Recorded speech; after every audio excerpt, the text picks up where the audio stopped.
money, but I had land, so I popped the tent up there and we got back to work. You know? You're kidding me. No, 100%. You lived in a tent here? Yeah. To most people, this is just another Michigan farm. But to Alex Ball, who built it from the soil up, it feels more like a growing treasure. Napa cabbages, we got beets, we've got arugula. Dozens of bountiful crops today, but a success that wasn't always promised. Unlike most farmers who inherit good land and soil, Ball, a first-generation black farmer, started Old City Acres from scratch. This is the only piece of land I could do that was in my price range, and that price range was under $20,000. But cheap land meant more challenges. Ball spending the first 2 years at a net loss while working to build a water drainage system. At one point, he was forced to choose good roots in the ground or a good roof over his head. Had no money, but I had land, so I popped the tent up there and we got back to work. You know? You're kidding me. No, 100%. You lived in a tent here? Yeah. Yeah, for a year. Oh my gosh. Yeah, I sure did. All right.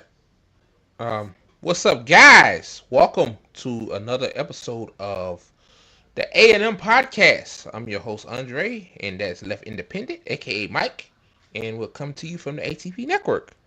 What's up, Mike? Well, I can safely say that I have not yet lived in a tent for any length of time.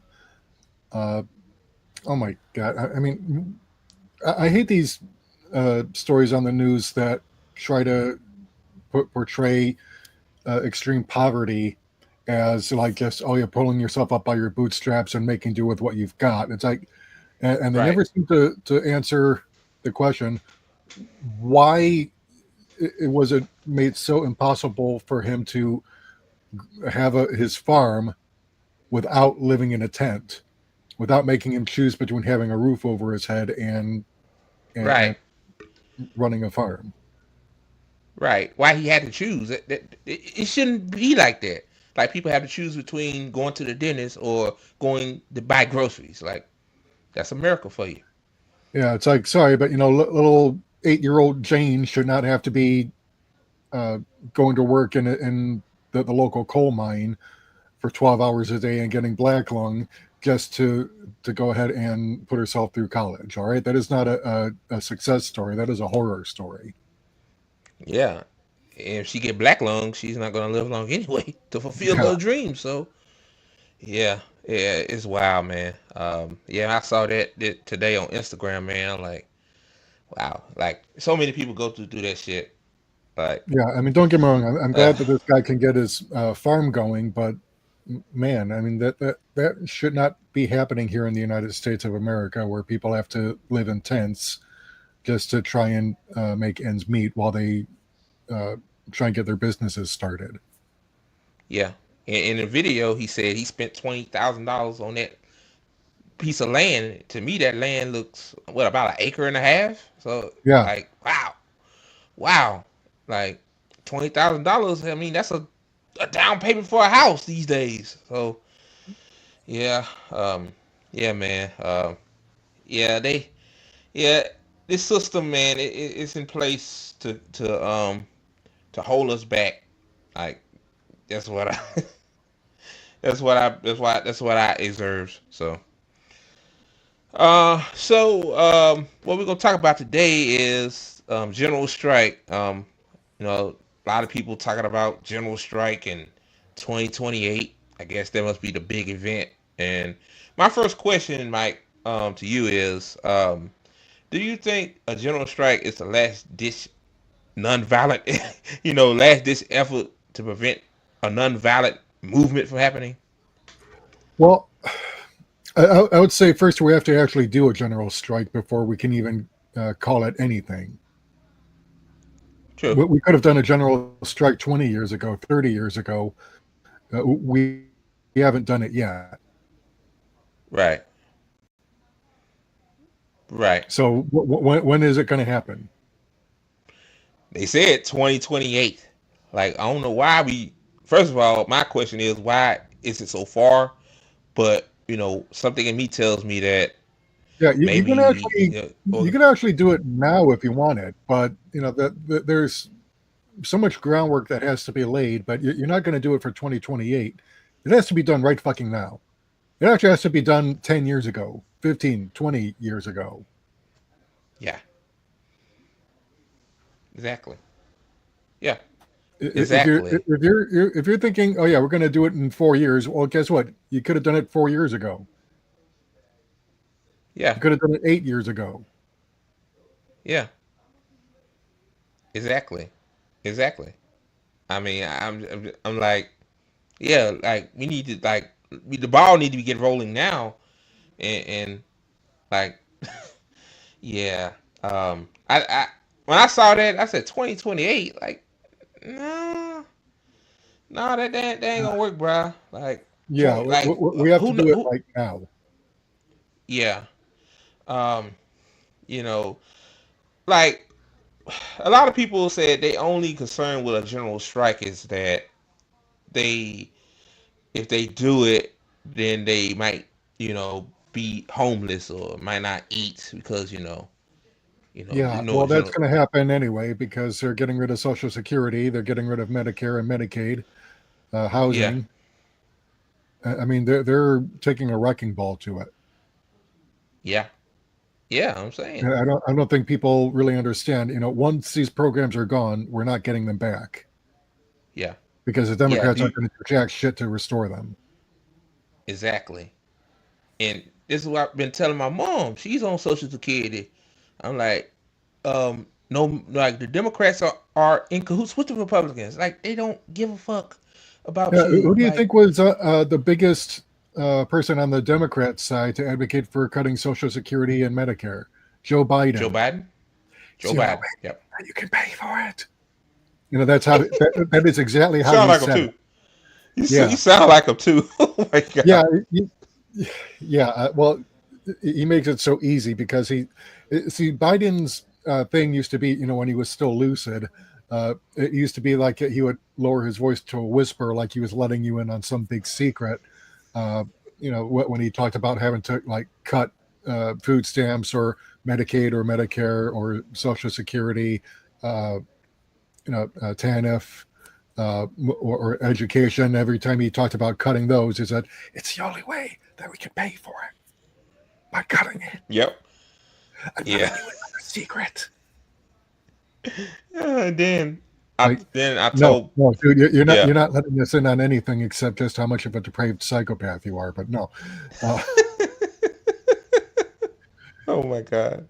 But that was Biden's shtick back before he knew, before he stopped being able to figure out where he was or what he was doing. Right. Yeah. And Obama tried to cut Social Security too until Bernie Sanders intervened. Do you remember that? Yeah, man. We're a month away from finding out that Gene Hackman had passed away. Along with his wife. Yeah. So Gene Hackman retired something like 20 years ago. His last movie was called Welcome to Mooseport with Ray Milano or whatever his last name is from Everybody Loves Raymond. And that was his final film before he retired. And then last month, the same day that Michelle Trachtenberg passed away from a rejected liver transplant, it was announced that Gene Hackman and his wife Betsy Arakawa had been found dead in their home in Arizona. No, or was it New Mexico? Yeah, I think it was New Mexico. So it turns out that Betsy Arakawa had some kind of a viral infection transmitted through deer mouse droppings, and Gene Hackman had end-stage Alzheimer's along with a heart condition. So he was going for really about a week in an Alzheimer's-fueled fog. Probably didn't even realize that his wife was dead, or if he did, he couldn't remember how to call for help. But without that heart medication, he passed. And it went a week before they found him. So that ended up being a situation where it was just so tragic, but he did have Alzheimer's. Damn. Nobody knew about it That's fucked up. until he passed away. So, so that is basically where Joe Biden is right now. He's getting to that stage where he's going to be found wandering around somewhere, thinking he's probably going to be caught trying to get back into the White House because he thinks he's still the vice president. It ain't funny, but up of Ukraine. Yeah, it ain't funny, but it's funny. You get what I'm saying? Yeah, like Alzheimer's is some serious shit. My grandma had Alzheimer's. Yeah. Yeah, My but own maternal grandfather had a form of dementia. I'm not sure what, but he had been diagnosed with something akin to Parkinson's, and then but he also had a form of dementia that kept him in a permanent time warp. So, I'm not saying this to joke necessarily, just to kind of point out, that we are being run by people who are not mentally all there anymore. and we're never you think about it? They were never all there to begin with, but now what few marbles they had are pretty much gone. And if you think about it, Trump ain't all there either. He was never all there. I mean, Trump was always a piece of shit. But you go further down the alt-right rabbit hole, and it just robs you of all sanity. Yeah. It's totally insane. Man. Alex Jonestown started off almost sane sounding, and then he went into the alt-right rabbit hole because there was money in it. And now, he has a lot of trouble separating himself from the character he plays on TV. Yeah. You said Alex Jones? Yeah, Alex Jonestown. Oh, yeah. Yeah. Back when he had hair. Remember that video I put on Twitter? Yeah. He told the truth about Israel. Yeah, this Alex Jones. At first I was like, nah, this can't be Alex Jones. I'm like, yeah, that's him. That voice. Yeah, before he sold his soul. Before he unraged his raging Klansmen. But before he went on the 9/11 truther movement rabbit hole. That shit'll work. Yeah. Seriously, this is why I avoid getting into conspiracy fantasies and only try to go based on what we actually know for certain instead of engaging in speculation, because otherwise you're just going to end up going places mentally that you're not going to be able to come back from. Yeah. Stick to what we know and wait for actual evidence to pop up. And when it does, then you have to analyze it to see, look, does this hold up or is it just a dead end? Yeah. It's same with the COVID shit too, man. Like I think COVID broke a lot of people's brains. Because it did. I mean, talk about sparking conspiracy fantasies. I mean, they're still trying to blame it on a lab leak, which didn't happen. And we know it didn't happen because the Trump regime said it happened. And what should we know about right-wingers? They lie. All right-wingers lie. Okay? The few times they get caught telling the truth, it's accidental. Yeah, kind of like that text message that the members of the Trump regime were caught engaging in with Jeffrey Goldberg, the editor-in-chief of the Atlantic. Former Israeli Nazi prison guard. Oh my God. Who became the editor-in-chief of the Atlantic, one of the premier neoconservative tabloid rags that never saw a war that its editors couldn't get behind 100%, and helped lie us into the Iraq war. Yeah, right. Pushing lies about weapons of mass destruction that were never there. Yeah. So basically, they're trying to pin the blame on Mike Waltz. Make him the fall guys because he's the one who accidentally invited him to the Signal group chat, which is an unsecured public chat app that is it's basically used to get around any kind of government controls. Yeah, that's what I'm asking. Like, why Signal? Like, don't the government have their own private messaging? Yeah, it does. And government officials are supposed to use those government servers for two reasons. One, in case there's a Freedom of Information Act request, they have to comply with it. But more than that, the primary reason is to prevent any foreign agencies or spies from getting a hold of private government communications and compromising our national security. That's why Hillary Clinton got in trouble in 2016 when it was revealed that she had stored official government emails and documents on private servers, which made her a complete national security risk. Because if you cannot be counted on to keep information on government servers, all it takes is one hacker or one stupid password. I mean, John Podesta's password on his phone, which he left, I think, in a car or something, with regards to, I think it was like official DNC business, shooting Bernie Sanders or something.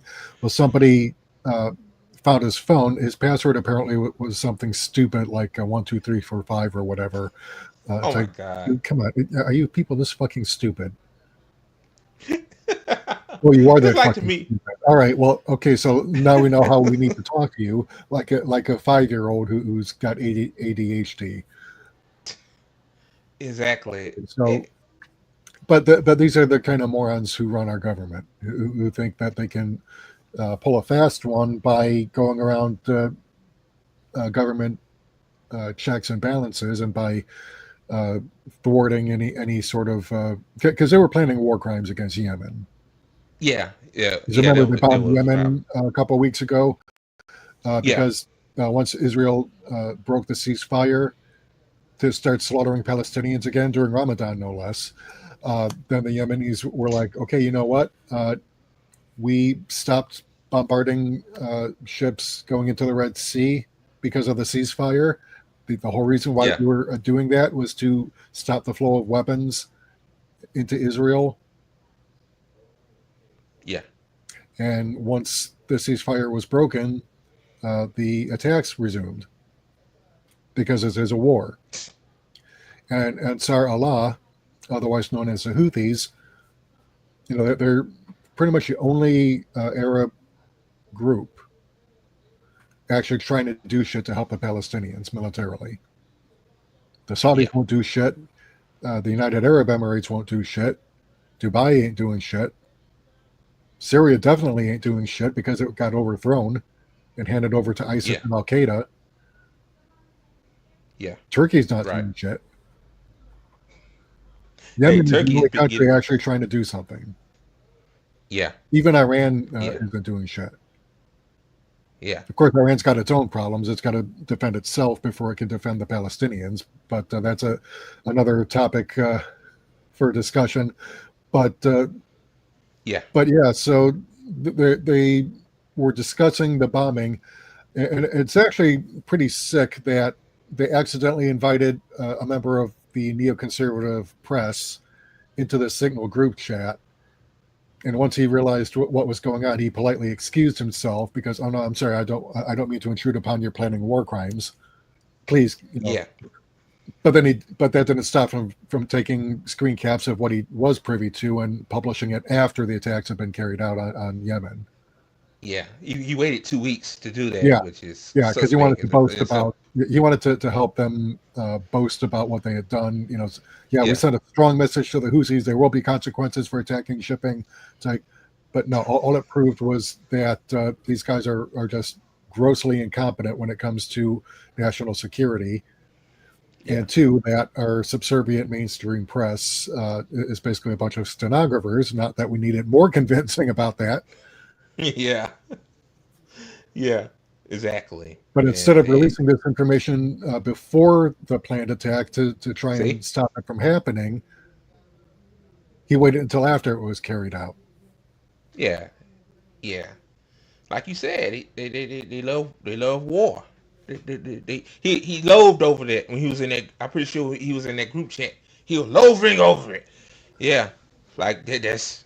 I mean, that's our media for Pete you, man. Hegseth with all his Nazi tattoos and his PR stunts, glorifying all those fine young men at the military academies.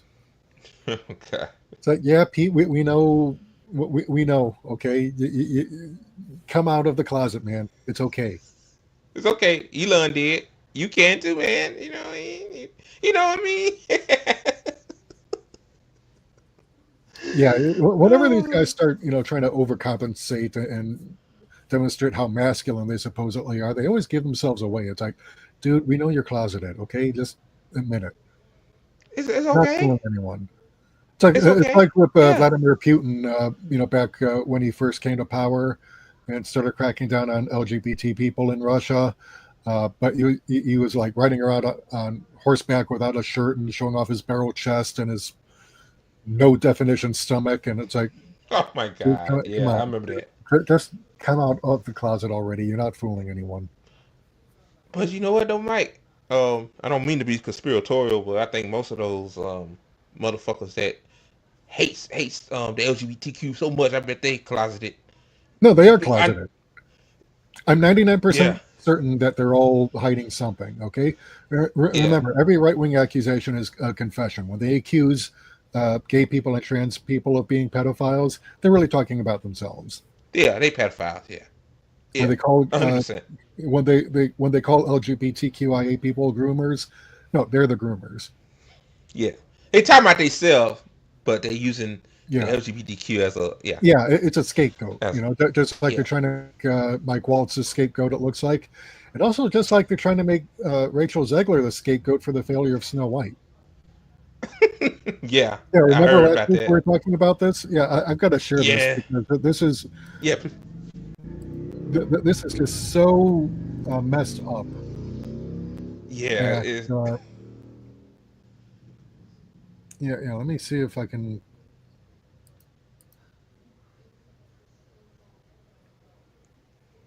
Yeah, I'm trying to share the. I'm just gonna have to share the entire screen then. Okay, so yeah, so we've got Parapower mapping posted today. Just realized they're scapegoating Zegler to cover for Snow White underperforming because the other lead is a baby-killing genocide heir who also happens to be the worst actress ever known to man. And that's kind of saying something because I've seen some stinkers in Hollywood who definitely couldn't act and yet Yeah. managed to fail upward because of nepotism or just being strongmen psychopaths like Arnold Schwarzenegger. So, here we've got Variety, Inside Disney's Snow White fiasco, death threats, beefed up security, and a social media guru for Rachel Zegler. So this is like 3 days after Rachel Zegler hit the stage at Disney's D23 fan event to introduce the first official trailer of Snow White. She thanked supporters effusively in an X post for driving the teaser to 120 million views in 24 hours. 1 minute later, she added an afterthought in the same thread, and always remember Free Palestine. Now I said this last time. That's actually not the thing that we should be criticizing her for. She should be criticized for trying to be that 2025 version of Brie Larson, being like all girl power and, weird as far as like male co-stars. But this is a one public political statement she's made in her short career that actually is like the bare minimum that any human being should be expressing. It's not something that should be controversial.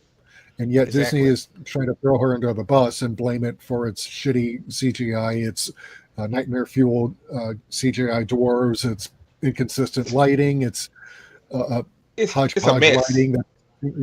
So they're trying to blame her for everything. So they sent, Oh my God. so they sent some kind of Disney executive, basically to Mark Platt flew to New York to speak directly with her, to scold her and try and bully her into backing down. But she, to her credit, she stood her ground, and the tweet is still up. But and I don't believe for a minute that Gal Gadot is getting death threats at all.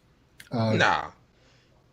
They'll take stuff like, but yeah, they're saying she didn't understand the repercussions of her actions as far as what that meant for the film, for Gal, for anyone, says one insider. And then of course Mark Platt's son took to Twitter to try and say, she was an employee who tanked our movie, being a poor representative. And it's like, dude, grow the fuck up. We've got a Snow White producer's son unloads on quote immature and quote Rachel Zegler. I mean, she is kind of immature, but she's a lot more mature than Gal Gadot. Yeah. But yeah, the son of Snow White producer Mark Platt slammed Rachel Zegler, 23, as immature and narcissistic after it was revealed his father flew to New York to speak to the film's lead actress when she went political on Twitter.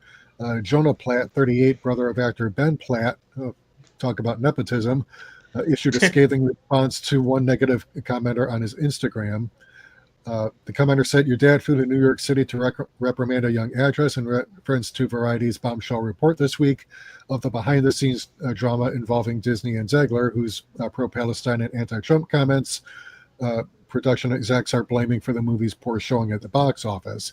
Any words on this? Because that's creepy as hell and uncalled for. People have the right to free speech. No, shame on your father, the user added.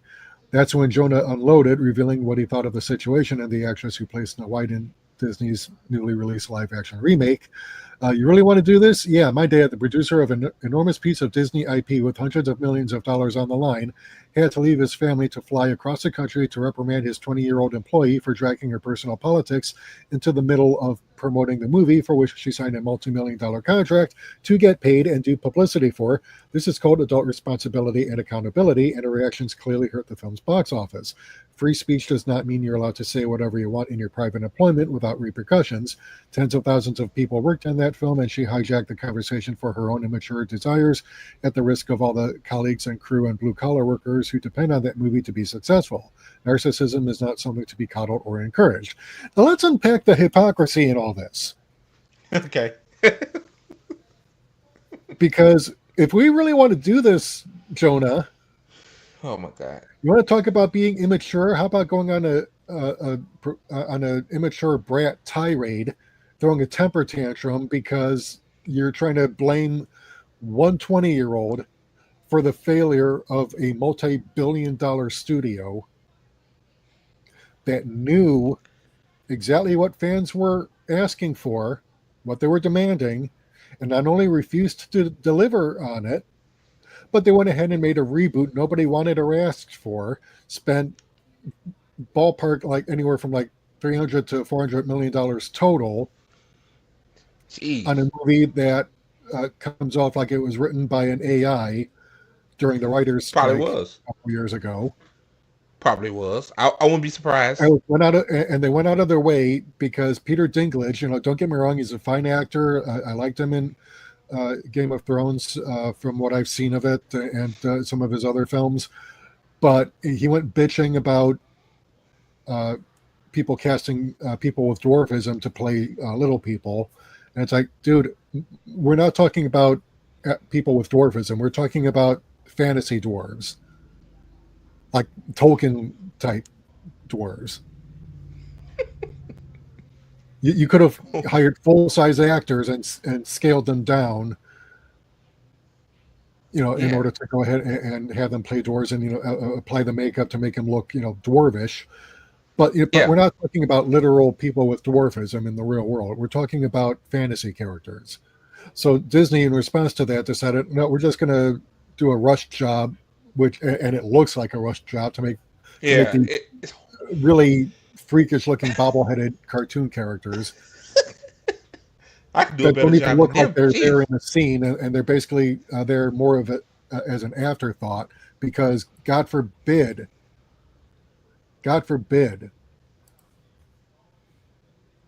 we should actually have live actors opposite the star of the movie. Yeah.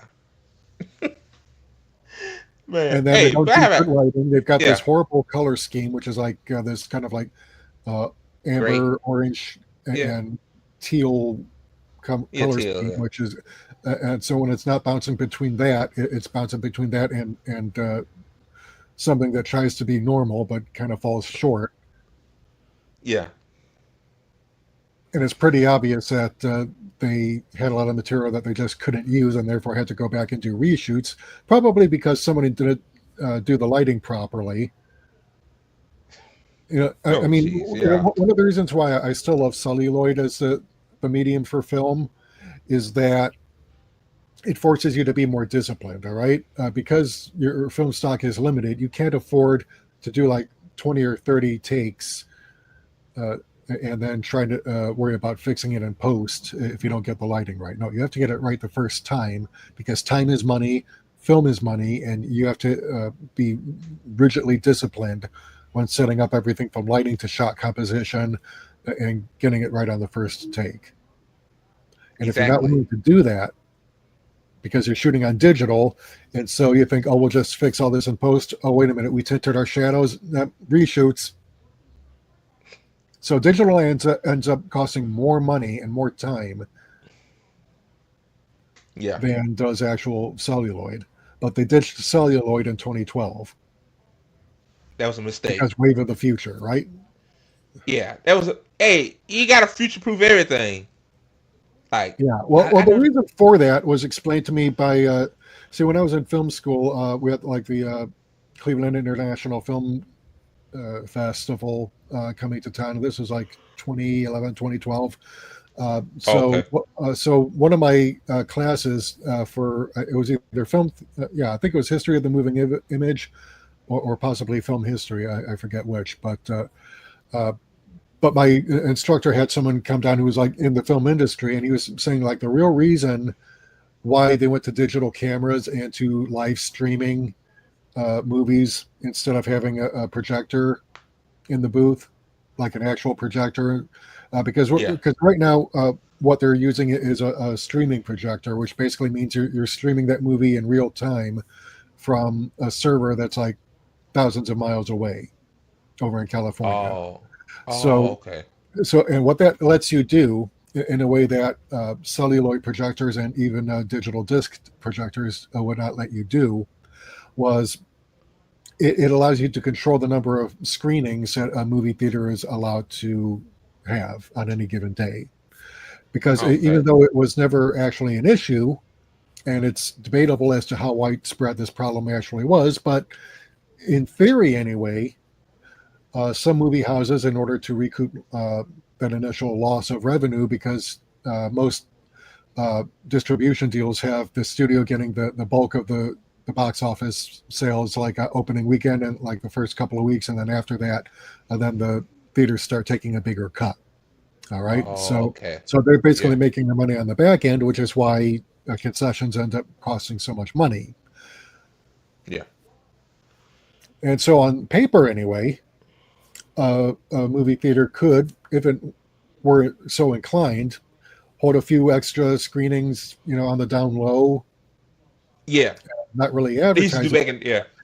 But, if you wanted to milk a few extra dollars out of the film, in theory you could do that. But like I said, whether or not that actually happened on any kind of wide scale is kind of debatable. But Hollywood seems to have decided, nope, this is too common. So we're going to get greedy and shift from celluloid to digital. And then because they got even more paranoid than that, they decided to do real-time streaming. So that now the movie theaters don't even get a physical copy. It has to be all done by computers. Yeah, but what would happen if the computer failed or a glitch? Oh God! Exactly. Man.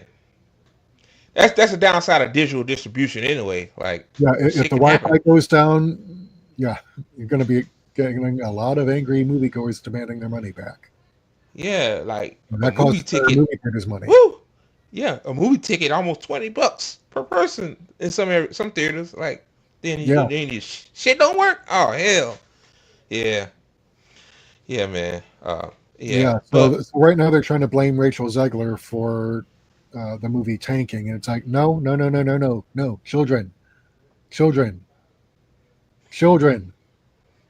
you in the suits, toddlers. Shut the fuck up, Timmy Platt. Okay. Nobody asked you to fly all the way across country to New York and blow off whatever family get together that your brat Jonah is all pissy about you missing. Yeah. to go scold a 20-year-old because she actually dared voice her opinion. Okay. And I'm someone who actually doesn't care for a lot of these fake woke Hollywood celebrities like Stephen King or Mark Hamill or George Takei or Tim Russ or Kevin Sorbo or Gina Carano or James Woods or Rob Schneider and half the cast of 90s SNL. Whether left or right, liberal or extreme conservative, and they display their shitty politics on Twitter. Nobody seems to care when it's a conservative doing it. But you get one 20-year-old liberal who says free Palestine and fuck Trump, which, to be honest, half the country says anyway. Yeah, I say it every day. and all of it, and she's the one who's to blame. It's like, a couple of years ago, you had all three major guilds go on strike. Not only the Screenwriters Guild, but the Screen Actors Guild, the Directors Guild, SAG-AFTRA. They all went on strike at the same time over working conditions, low pay, and AI. The prospect of being replaced by AI, and so we can do that again. That industry-wide shutdown. Yeah, that industry-wide shutdown. I mean, stuff like that. I mean, people forget. The reason why Star Trek V: The Final Frontier did as poorly as it did was because the writers' strike that year delayed production, which caused Industrial Light and Magic, which normally did the special effects for the Star Trek films up until that point. Yeah. Well, they were busy like with Indiana Jones and the Last Crusade and Batman and a couple of other films that were shooting that year. So Shatner wasn't able to get a completed script until like late 88, early 89. So he had that going on. He didn't have the budget he wanted for special effects, and he didn't get Final Cut either. What we got on the big screen was not. It was missing a good 15 or so minutes. In fact, producer Harv Bennett, who was instrumental in getting the film to the screen in the first place, went to Shatner and said, look, this thing is over 2 hours. We got to get it down to at least an hour and 45 minutes. And so Shatner never really got Final Cut. I almost wish that he had, because the bones of a good story were actually there, and something that Gene Roddenberry had tried to do with Star Trek the Motion Picture, but got removed as a producer from that film, which is why we got the film that we ended up getting. But he wanted a story where the Enterprise crew go in search of God and end up killing him. Right. Yeah. And so it took Shatner to make that happen a decade later. But they shorted him on the budget for it. So the one Trek actor who actually still believed in Gene Roddenberry's vision and tried to make it happen on the big screen ended up getting the short end of the stick, partly because of a much-needed writer's strike. Yeah. Yeah, that writer's strike was significant, man, because, Hollywood, I call it Hollyweird, but, they don't give a fuck about the actors, the directors, the makeup people, if that strike didn't happen, they would get screwed. All of them, man. Yeah, which is why we need a general strike to happen now, not just in Hollywood, but all across the board. Yeah. But, the reason I'm not confident that one is going to happen in my lifetime is because we've had opportunity after opportunity, election cycle after election cycle to make this thing happen, and it hasn't happened. Yeah. People are mostly too afraid of losing their income and their homes and their ability to feed their children. Yeah, my friend said that. Yeah, so we're at that point. I think if we're going to do a general strike, it has to happen now. But we have to first build up our community aid so that, and this is where I think that the Three Guild strike that happened a couple of years ago in Hollywood is something that we can look to as a blueprint, because these are people who have spent the last 20 years or so building up their savings and their support networks to weather any extended strike. Yeah. And basically wait out the because the studios were trying to wait out the strikers, saying, okay, eventually they'll start missing their rent, they'll start getting hungry, and they'll come crawling back and accept whatever terms we dictate. And it ended up not happening that way. So we got mostly what they want, but there were still some groups that were left out of the final deal. But the Hollywood unions know how to strike and make it stick, because they've built the support networks necessary to weather it, so that they can pay their bills and keep eating, even if not as much as they used to. Because it's not like it was like 20 or 30 years ago when you could get a steady TV gig and end up having enough money to invest and build up your finances. Yeah. Because royalties were never actually all that big for Hollywood talent. And if you think about it, the ones who were making like 5, 10, 20, 30, $50 million per movie and got themselves all those big mansions and everything, that shit's gone now. Oh, yeah. Those days are over. Yeah. Yeah. Yeah. Unless you're someone like Robert Downey Jr. Being brought back to try and save Marvel. So I probably paid him like whatever he demanded just to come back. Yeah. But unless you're on that level, you're probably not going to be making any real money. Yeah. That's why Renee Ziegler, I don't believe for a moment that she made any real money off of this movie. She probably got like the bare minimum, partly because of her age and her gender, because income inequality, between men and women and between white actors and black actors is still very much a thing. I'm sorry, but that still is the case. That's true. So she probably didn't make any real money. I mean, hell, Clancy Brown never made any real money off of Highlander. He got whatever small fee he got for playing the villain in that movie. Yeah. But, the screenwriter got like $1 million or $2 million off of that. Yeah. For the screenplay, because once Sean Connery got attached to the project, that drove up the budget. Yeah. And also you get Christopher Lambert, who at the time was the 80s pretty boy from Europe. Yeah. Even though technically he was born here in the United States, but he was raised in Europe. So, he was a big hit in France. Luc Besson used him in some productions like Subway with Isabella Johnny. So they all got money. Clancy Brown didn't. And I guarantee you Rachel Zegler didn't. Yeah. Yeah. So naturally she's the one being though. made into the fall girl for the failure of a movie that nobody wanted a rest for, that everyone saw coming as a train wreck. And whatever small part she played, with her fake woke politics, I'm sorry, but that does not come anywhere close to the controversy of hiring a literal known war criminal who basically only knows how to speak in her shitty fake Israeli accent. Oh yeah, oh god, yeah. Shit. It's so fake, man. Shit. Yeah, it's so fake, my god. Yeah, like she's the reason why Snow White was imagine a if flop. Arnold Schwarzenegger, instead of being a Nazi Austrian, what was a Nazi Israeli and a woman. That's basically who Gal Gadot is.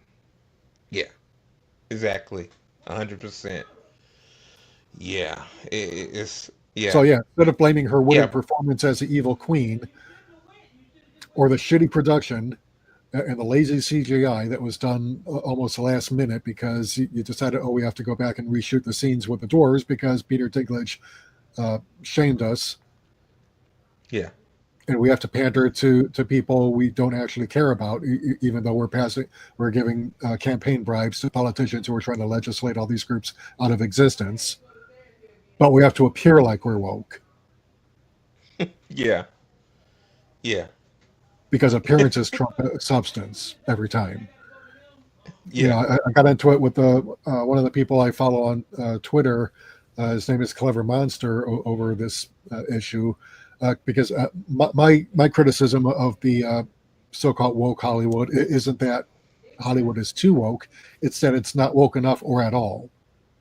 and then It's it not thinks woke at all. shameless cynical tokenism is an adequate substitute for actual representation, which entails actually writing a good story and casting minority actors in likable, sympathetic roles where the audience can make an investment in the characters and relate to them on an emotional and intellectual level, so that we actually care what happens to them when, in the course of your story, you're doing horrible things to those characters and putting them through the ringer. Because that's what Yeah. happens. People root for David against Goliath. And if you've got a Right. likable, sympathetic protagonist, that protagonist doesn't have to look like you or be a carbon copy of you in order to invest emotionally. That's why, I have my imagination and my empathy, which allows me to, view what's going on in a story from the point of view of the character. Because if that character is well written enough, you're going to have an easy time of putting yourself in that character's shoes, regardless of who that person is. I don't have to be a black trans woman in order to like a black trans fictional character. Right. As long as that character is well written and I can see that person's experiences through that person's eyes on the big screen or on the page, and guess what? You've done your job as a writer. Exactly. 100%. And that's genuine representation 100%. because you're depicting this character in a light that is positive enough that the audience sympathizes. Yep. Whereas with most token castings, you notice a pattern: mean, unsympathetic, unlikable, stupid, and yet fails upward, or comic relief, or the villain. Watch basically any Stephen Moffat production, all right? Whether it's Doctor Who or Sherlock or Dracula, which he adapted a couple of years ago.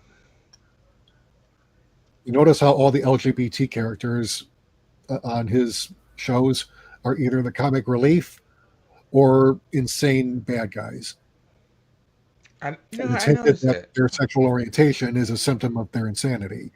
If that's supposed to be representation, shove it up your ass. I don't want it.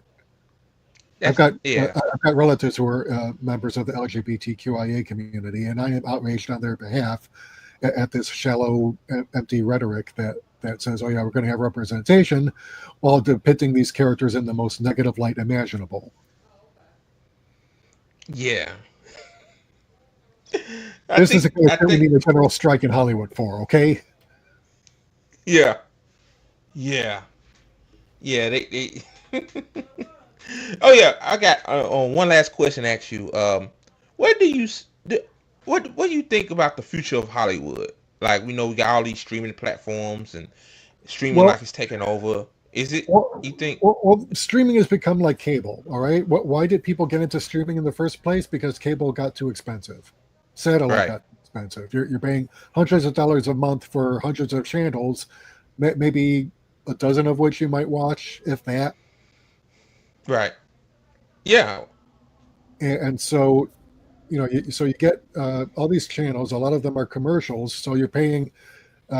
So the whole point of cable was supposed to be you don't get the commercials. You're paying money to watch movies and TV shows without commercials.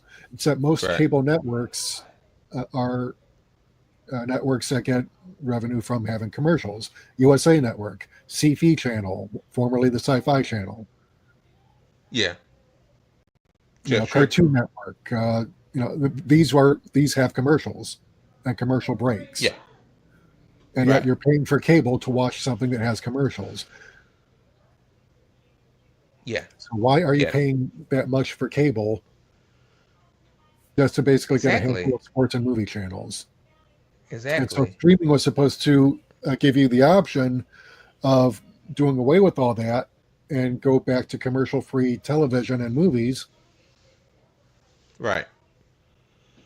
Except once Netflix was no longer the streaming channel to go to, because you got Hulu, you've got HBO Max, now it's just Max or whatever HBO decides to call it this week, Disney Plus, CBS No Access, Paramount Plus. Paramount Plus, which is what it became. Yeah. Then you've got like Tubi and Mubi and Amazon and all this basically it's such a glut that you now have to choose which streaming service this week you're going to pay for, because they keep raising the rates, and now you have to pay even more just to avoid getting any commercials, which is the whole reason you went that route to begin with. Yeah. And then the content you're getting is either heavily edited, or it's been remastered in such a way that it looks like shit now. Like when I was in the Philippines last year, my fiance and I tried to watch some movies on Netflix that were filmed in like the early 2000s or 1990s, but they looked so god awful because of the screen resolution. I mean, because they were trying to make them look like remastered high def, but they looked awful, and like there's something off about it. Yeah, I noticed that too. Look like they were right, and so it's like this is why people don't want to pay for this shit anymore. Yeah, it's why physical media never should have gone away. I mean, and it really is driven by greed, because Hollywood is at a crossroads where it's like it can't produce anything new or original because it doesn't want to take the risk. And so it would prefer to take an even bigger risk with endless sequels and reboots and reimaginings and prequels and adaptations that are so divorced from the source material, because it's coming from a place where the people behind the movie or TV show despise the source material and think they're trying to improve on it somehow, and injecting ham-handed messages that are basically there to reinforce the status quo instead of actually challenge it.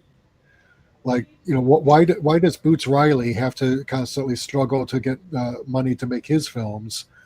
By the way, if you haven't seen Sorry to Bother You, please do. I saw that at the Cedar Lee Movie Theater, which is my local art house movie theater. That is such a good movie. Although I think it kind of like shat the bed towards the end because it got a little silly. But it's still a good film, though. And it's exactly the kind of film that I like seeing, because it does try to experiment and go places and try to frame its political messaging in ways that don't insult your intelligence. Okay.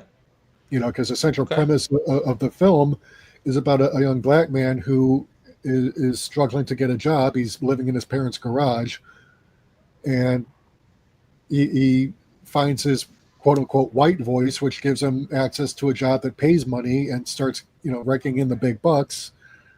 But so he's finally able to, get his own place, but he's alienating the people closest to him and kind of losing himself. And then he gets into a situation where it just goes off the rails, and it's like, okay, probably could have done without this part, but I kind of see why Boots Riley decided he wanted to do what he did with that. But it's still a good film that had its heart in the right place, is what I'm saying. But that's a kind of system that you have to go outside of Hollywood just to kind of raise the funding, and you have to go like Indiegogo or Kickstarter to try and get the money to make that kind of film. Yeah. Because Hollywood won't fund it. I would love to have seen Malcolm X biopic or a Strom, not Strom Thurmond, but the Thurgood Marshall biopic starring Chadwick Boseman, directed by Boots Riley. That would have been off the hook. Oh, yeah. And instead of Spike Lee's Malcolm X, you could have had like Boots Riley's Malcolm X. Yeah. Agreed, man. Yeah. Yeah, you're right. Hollywood don't want to take the risk. So, let's come out with shit that nobody asked for. Yeah, because basically real woke storytelling involves challenging the status quo, not reinforcing it. So, and also true representation means, giving, it doesn't have to be like a positive depiction of a minority character, because you do still have the necessity for antagonists within a story, but you can also have it so where the antagonist might be a little bit more nuanced and kind of like multi-layered, so that you can almost sympathize with the antagonist and understand where he or she is coming from, even though you're condemning that person's actions within the movie. Exactly. And that's how you can have a person of color or a queer person playing the bad guy, because you've got a layered antagonist who's like almost sympathetic and kind of went down the wrong path. And this is, kind of adds to the tension between the protagonist and the antagonist, because, you can see these two in another circumstance might actually be friends or even allies, but they end up being enemies because, two very different paths in life that took one on the higher road and the other down a much darker path. Yeah. It's like with the first Shazam movie from back in 2019 with Zachary Levi. That was a perfect illustration of what I'm talking about, because Billy Batson, who's played by like this 13 or 14-year-old actor, and then you've got the villain who starts off, he's a child in a man's body, whereas man is a man with a child's mind. And so they're kind of like two sides of the same coin. They both start off from very different places on the social ladder. The bad guy starts off rich, but he ends up becoming very alone and isolated and dark mentally and emotionally. Whereas the kid who came up from nothing, abandoned as a kid by a mother who couldn't care for him, abandonment issues, not really feeling like he belongs anywhere because he's holding out hope of finding and reuniting with his mom. But he ends up becoming a hero and a man ahead of his time because of the circumstances that he goes through in life, and he ends up becoming a better person for it. Whereas the other guy, because of his circumstances, very much like the hero, but he's stunted. Right. Well into his nominal adulthood. And that's how you get a villain where you can kind of understand where the villain's coming from, even though, the things he does, you can't condone those. Because he's going on a killing spree and trying to take over the world. I'm sorry, but that's not going to happen. But you can see how that guy ended up where he went, and that's how you do representation if you're going to cast a minority in the bad guy role. Yeah. Hey, Mike, how you ever consider like? But I'd much rather have a minority in the hero role. Yeah. I would love to. I'm actually trying to get. For my small business, which involves production. Yeah. Because at my heart, I want to make films and photography and do short form television. Yeah, man. Like, but that takes money, and I don't have it. So. Yeah. You need to get an Indiegogo started or some crowdfunding. Like, man, yeah, we like. Man. Dude, I can't even get donations from my TEFL. I know fundraiser because it's. I know I'm gonna drop some in there after we get off, but I'm gonna share my screen real quick about the fundraiser, man. And apparently my Twitter profile got marked as apparently being inauthentic, so my reach is even more limited than usual. Man, welcome to my club. That's why my account has been suppressed. Yeah.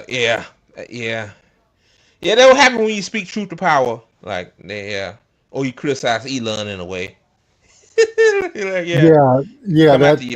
That one video on TikTok where they used to make him go on that rant. Yeah, I posted that to Red Note, and it was like, it blew up. Like, this was fake. Yeah, we know it's fake. Yeah, it's fake. But I've got more likes and comments on that one video than I have on all the other posts that I've got up on that app. So they love funny shit. Spend more time on there, but it's all I can do to devote time to spend on the apps that I am on. So I haven't dropped off because I think one of the reasons why Trump did the temporary unbanning of TikTok was because they realized, oh wait, they just flocked over to Red Note, so the whole reason for the TikTok ban just Right. in our faces. Right. So we're going to bring back And TikTok temporarily while we figure out a way to neuter it, so that the left can't use it to spread awareness of what's going on in Palestine. yeah, and also too, Mike Zuckerberg thought that people were gonna flock to Facebook too. So I'm pretty sure Yeah, he yeah. Mark Zuckerberg thought his Threads was going to be a competitor to Twitter, and it's like, dude, you made Facebook into Twitter. What the fuck are you talking about? Facebook is Twitter. Like, why you need Threads? It don't make any Yeah, sense. I mean, they have a perfectly But- usable interface that they decided, no, we have to make it more like Twitter. Oh, that's not enough like Twitter, so we have to create a whole other app Oh god. to try and copy Twitter because Facebook isn't doing what we need it to. Oh god, man. Yeah, these supposed to be the smart people in these fucking platforms, man. Yeah, The and dumbest.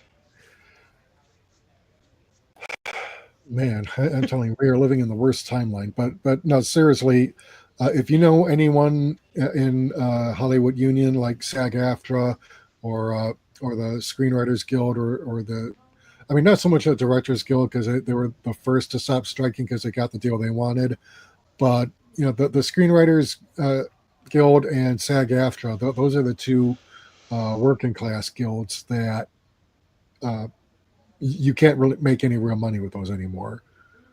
And Yeah. so those are the ones where people had to come up with support networks to keep themselves going through strikes. So if there's going to be a general strike at any point soon, and it has to happen sooner, not in 2028, because if you keep putting it off to the next election cycle, it's going to be like with third party efforts. It's like it's never going to be the right time. Exactly. Fucking now, Right time is don't now. do it at all. Right time is now, guys. Yeah. Come on, man. I've There's seen never that. going to be I'm a like, wait, perfect shit. time to start a third party or to do a general strike. You either do it now or don't bother. Yeah, and also too, like Mike, do you think that the few third parties we have, I don't think they're serious enough, man. Like, give me Well, your the Green thoughts on Party it. certainly isn't. I mean, look what they did to Jill Stein. I mean, 2020, they had Russiagate Howie Hawkins steal the nomination using tactics that were eerily similar to what the DNC had done in 2016 to steal the nomination from Bernie Sanders. So Yeah. I ended up voting for Dario Hunter from Ohio. Because he's from my home state, but so I got to support my home candidate. But he ended up having to do an independent campaign because Howie Hawkins had stolen the Green Party nomination. Jill Stein wasn't even going to run last year. Yeah. She was done. She had run twice and not even gotten to she had gotten in 2012. She had gotten to 0.25% of the vote. And then Howie Hawkins in 2020 got 0.2% of the vote.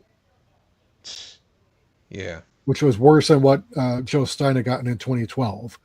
Joe Stein had gotten maybe 1.5% or so in 2016, which may not be much, but that was a pretty big turnaround from what had gone on just the previous election cycle. Yeah. So Howie Hawkins basically ran the Green Party into the ground. Jill Stein wasn't going to run this last cycle.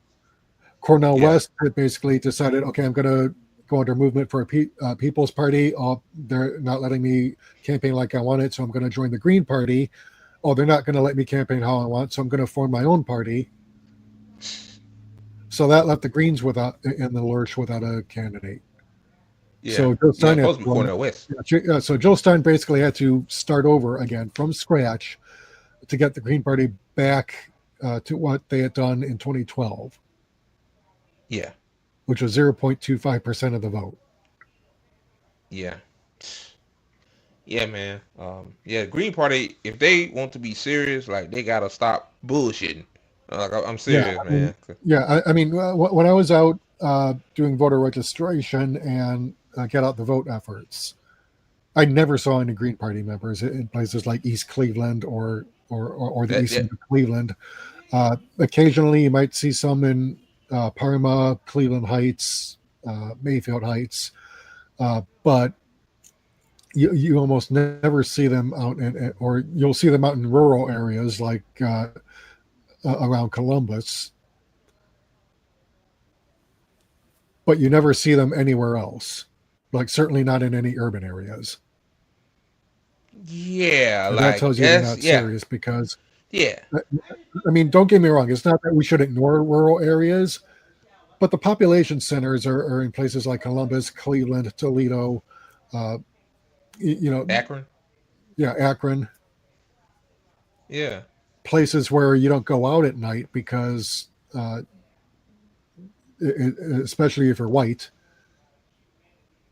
which yeah, let's face it, a lot of Green Party chapters are almost universally middle or upper middle class white people.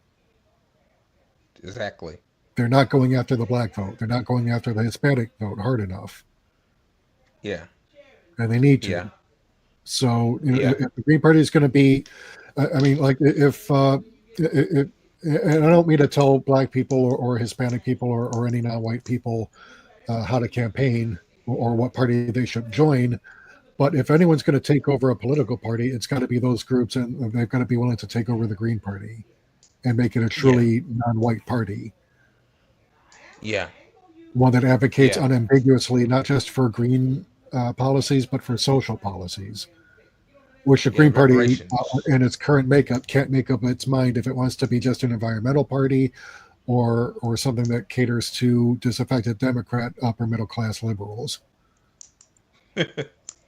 who hate Yeah, socialism and communism with a passion. exactly, It's like, exactly. yeah, so I think if any political party is ripe for takeover, it's going to be the Green Party. Uh, but personally, I would rather see a revived Black Panther Party that learns from the mistakes of the original, while at the same time running for public office at the local and state level, because that's where politics starts off at anyway, and where it has Exactly. the biggest, most immediate impact. But if you look at what the Black Panther Party was doing, they weren't just being militant or running for public office. They were the people you went to if your kids needed shoes, or if somebody Hmm. needed a roof replaced or something repaired, or if you needed someone to help take care of you because your breadwinner got put out of work or in prison or dead. Right. Or They you made sure to need, take care of. yeah, or you need to cash a check at the bank because you don't want to get robbed. Right. So yeah. Um. Anyway. Yeah, guys, on the screen right here, or if you're listening to on the podcast platform, Mike has GoFundMe. He hasn't received a donation in 2 months. Like, come on, guys. Like, anything helps, man. Like, Yeah, I even know if you it's just guys. $1, I mean that's still $1 more than I would have otherwise. So, Yeah, but, let's get to 3 yeah, donations. Yes, please. yeah. Only got I'm gonna 2. be the third donation. Yeah, when we get off of this, I'm gonna get you something nice. So, All right, thanks, man. But yeah, but yeah, it's getting to the point now where it's like my unemployment benefits are about to run out, and I'm like trying to recoup the loss, so I have something to keep me going while I yeah, look for work and try and complete my TEFL courses. yeah. Yeah, because you're trying to go overseas to teach people English, teach students English. So yeah, so yeah, guys. Yeah, it's actually Um, funny because Algiers actually decided, you know what, we're done with France. We're going to start switching to English as our second language instead of French because the French piss them off to the point where it's like, yeah, fuck you. We're done with French. Okay. We're going to have English as our second language from now on. Fuck French. hey, Mike, they give you opportunity though. Hey, hey, yeah, it's just opportunity for you. So, all right. Any last words? Any last words? Here, watch this. I'm going to light a firecracker in my crack. Got the 4th of July. Yeah, those are the famous last words for a lot of people. Here, watch Oh this. man. You said it better than me, man. Oh, okay. All right. All right, guys. That wraps up episode 8 of the A&M podcast. Um, yeah, I was more engaging this time than last time. Man, I really enjoyed doing this with you, Mike. Like, yeah, this podcast, man, it's gonna go places. I really believe that. Like your intellect and mine, putting it together. Yeah, Yeah, and you're the graphics guy too. yeah. The graphics I'm are learning. kick-ass. Mine are rank amateur. Yeah, yours good too. Like got Thanks, some I good try, graphics but too. I don't have nearly enough Like time to really put in the effort to everything that I want to do. So yeah, usually I'll put something that's adequate, but yours pop. yeah. Yeah, I'm very creative. Like, I work overnight, and I go to the gym and come home, and I just think of shit, just put it together. Okay, is that Yeah. for the reason for the sunglasses? Yeah, this is my new identity now. Oh, okay. No, I was Yeah. thinking like is it eye strain or something or whatever, but because old Yeah. parts like us, we sit in front of a computer screen all day. It's going to have an effect on our eyes. So, but Yeah, I be around a computer screen a lot, but I got like some kind of filter over my computer screen too, so well, I don't need it now because I got sunglasses on, but yeah. Yeah. So all right, Mike. See you next week. all right, good night and good luck. All right, you too, my guy.